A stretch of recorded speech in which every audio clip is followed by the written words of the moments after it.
క్షేత్ర దర్శనం ధారావాహికలో గండి క్షేత్ర విశేషాలు డాక్టర్ ఐఎల్ఎన్ చంద్రశేఖరరావు గారి ప్రసంగం.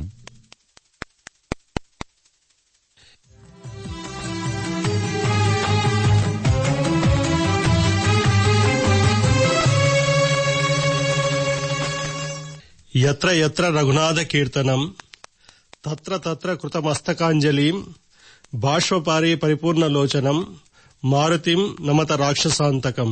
అంటే ఎక్కడైతే శ్రీరామచంద్రమూర్తి నామ రూప గుణాలను గురించి కీర్తించడం జరుగుతూ ఉంటుందో అక్కడ శ్రీ ఆంజనేయ స్వామి అంజలి ఘటిస్తూ కంటి నిండా నీరు నింపుకొని ఉంటాడట. శ్రీరాముడి నామం ఎక్కడ వినపడితే అక్కడ కొలువుదీరి ఉండే పరమ రామభక్తుడైన శ్రీ ఆంజనేయ స్వామి రూపాన్ని శ్రీరాముడు స్వయంగా తన బాణం కొనతో కొండపైన చిత్రించగా ఆ మూర్తి శ్రీ వీరాంజనేయ స్వామిగా పూజలందుకుంటూ ఉన్న దివ్యక్షేత్రం గండి. ప్రదక్షిణలు చేసి పూజించినంత మాత్రముననే శారీరక మానసిక రుగ్మతలను గ్రహ పీడలను తొలగించి ఆయురారోగ్యాలను ప్రసాదించే దేవుడు, కోరిందే తడువుగా కోరికలను తీర్చే కొంగు బంగారం శ్రీ గండి వీరాంజనేయ స్వామి. కడప జిల్లాలోని వేంపల్లి పట్టణానికి సుమారు 7 కిలోమీటర్ల దూరంలో పాపాగ్ని నదీ తీరంలో గండి క్షేత్రం ఉంది. ఈ ప్రాంతంలో విస్తరించిన కొండలకు పాలకొండలు అని పేరు. ఎత్తైన పర్వతాలకు గండిపడిన ప్రాంతం కనుక ఈ క్షేత్రానికి గండి అని పేరు ఏర్పడింది. ఈ పర్వతాలకే శేషాచల పర్వతాలు అని పేరు. ఆదిశేషుడి అవతారంగా చెప్పబడే ఈ పర్వత శ్రేణి తలభాగంపై తిరుమల క్షేత్రం ఉండగా తోక భాగంలో గండి క్షేత్రం ఉందని ప్రతీతి.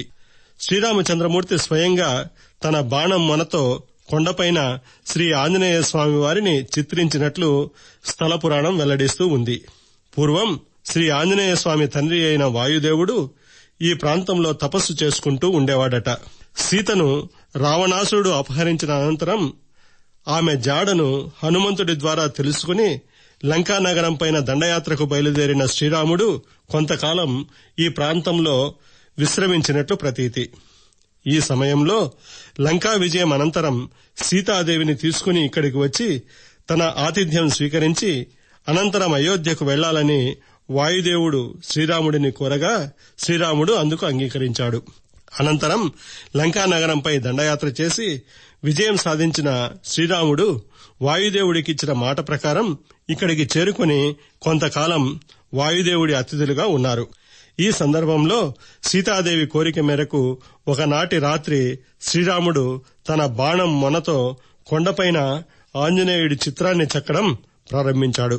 చిత్రం పూర్తి కాకముందే తెల్లవారడంతో ఆంజనేయుడి కుడి చేతి చిటికెన వేలు చెక్కకుండానే వదిలివేశాడు. ఈ విధంగా గండి క్షేత్రంలో ఆంజనేయ స్వామివారు కొలువుదీరినట్లు స్థల పురాణం వెల్లడిస్తూ ఉంది. కాగా తర్వాతి కాలంలో స్వామివారి చిటికెన వేలు చెక్కడానికి ప్రయత్నించగా కొండ నుంచి రక్తం కారడంతో ఆ ప్రయత్నం విరమించినట్లు చెప్తారు. అంతేకాకుండా లంకా విజేత అయి శ్రీ సీతాదేవిని వెంటబెట్టుకుని శ్రీరామచంద్రుడు ఇక్కడికి చేరుకోగా వారికి స్వాగతం చెప్పేందుకు వాయుదేవుడు 2 కొండలకు అడ్డంగా బంగారు స్వాగత తోరణాన్ని నిర్మించాడట. ఇది పుణ్యాత్ములకు మాత్రమే కనిపిస్తుందని, అవసాన దశలో ఉన్నవారికి మాత్రమే కనిపిస్తుందని చెప్తారు.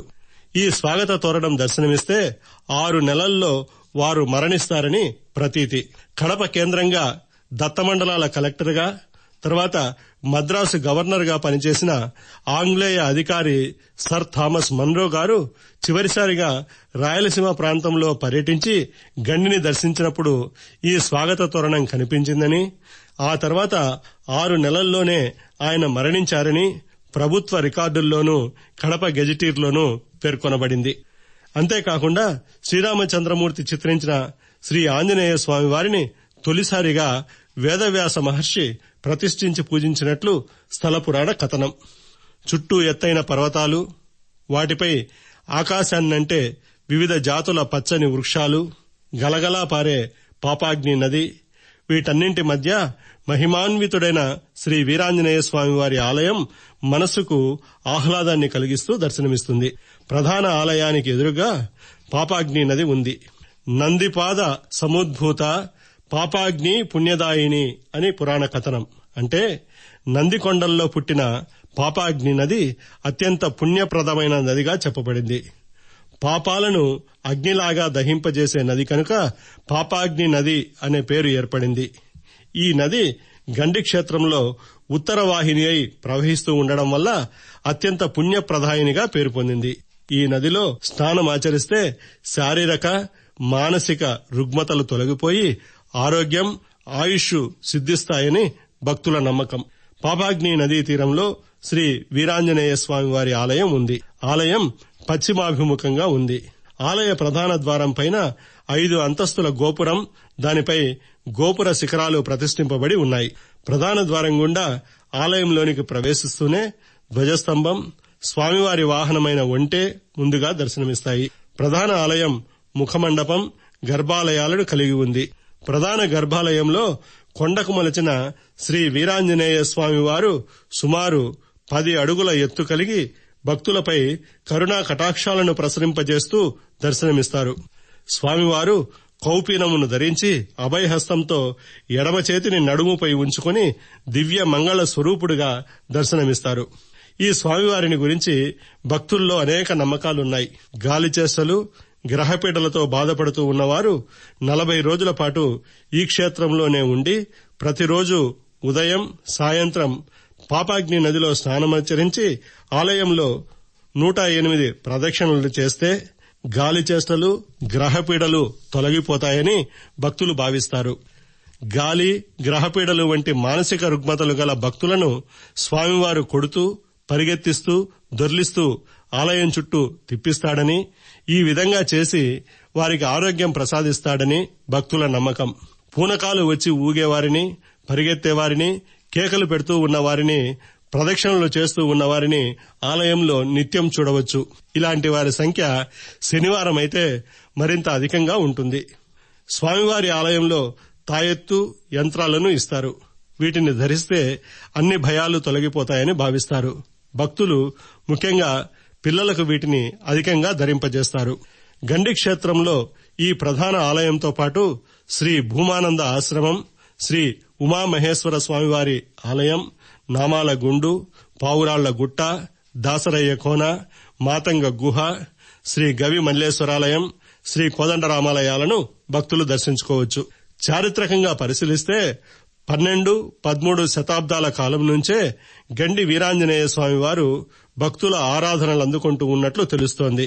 19వ శతాబ్ది ప్రారంభంలో సర్ థామస్ మన్రో వంటి ఆంగ్లేయ అధికారులు ఆలయాభివృద్ధికి విశేషంగా కృషి చేశారు. 1.5 దశాబ్దాల క్రితం ఆలయ మండపాలు, ప్రధాన రాజగోపురం వంటివి నిర్మింపబడి జీర్ణోద్ధరణ కార్యక్రమాలు జరిగి ఆలయం సర్వాంగ సుందరంగా తీర్చిదిద్దబడింది. ప్రతినిత్యం విశేష పూజలందుకునే శ్రీ గండి వీరాంజనేయ స్వామి వారికి వివిధ సందర్భాలలో ఉత్సవాలు, ప్రత్యేక పూజలను నిర్వహిస్తారు. ముఖ్యంగా ప్రతి సంవత్సరం శ్రావణ మాసంలో శ్రావణమాస ఉత్సవాలు నెల రోజుల పాటు అంగరంగ వైభవంగా జరుగుతాయి. ఈ సందర్భంగా శనివారాల్లో విశేష పూజలు, ఉత్సవాలు జరుగుతాయి. భక్తులు వేల సంఖ్యలో పాల్గొని స్వామివారిని సేవించి తరిస్తారు. వైశాఖ మాసంలో శ్రీ హనుమత్ జయంతి పర్వదినం సందర్భంగా స్వామివారికి ప్రత్యేక ఉత్సవాలను నిర్వహిస్తారు. ఇంకా ధనుర్మాసంలోనూ వివిధ పర్వదినాల సందర్భంలో విశేష పూజలు చేస్తారు. కడప నుంచి 50 కిలోమీటర్లు, వేంపల్లి నుంచి 7 కిలోమీటర్ల దూరంలో ఉన్న గండి క్షేత్రానికి వేంపల్లి నుంచి బస్సు సౌకర్యాలు ఉన్నాయి. ప్రైవేటు వాహనాల్లో కూడా గండికి చేరుకోవచ్చు. రాయచోటి, లక్కిరెడ్డిపల్లెల నుంచి కూడా బస్సు సౌకర్యాలున్నాయి. వేంపల్లికి కడప, ప్రొద్దుటూరు, రాయచోటి, హైదరాబాద్, తిరుపతి, కర్నూలు, విజయవాడ, అనంతపురం, నెల్లూరు, చెన్నై వంటి పట్టణాలు, నగరాల నుంచి బస్సు సౌకర్యాలు ఉన్నాయి. ఆలయం వారు నిర్వహిస్తూ ఉన్న సత్రాలలో, పర్యాటక శాఖ వారి అతిథి గృహంలో వసతి సౌకర్యాలు లభిస్తాయి. శ్రీరాముడు మలిచిన గండి క్షేత్రంలోని శ్రీ వీరాంజనేయ స్వామి వారిని భక్తులు దర్శించి తరించవచ్చు. క్షేత్ర దర్శనం ధారావాహికలో గండి క్షేత్ర విశేషాలు విన్నారు. ఈ విశేషాలు అందించిన వారు డాక్టర్ ILN చంద్రశేఖరరావు గారు.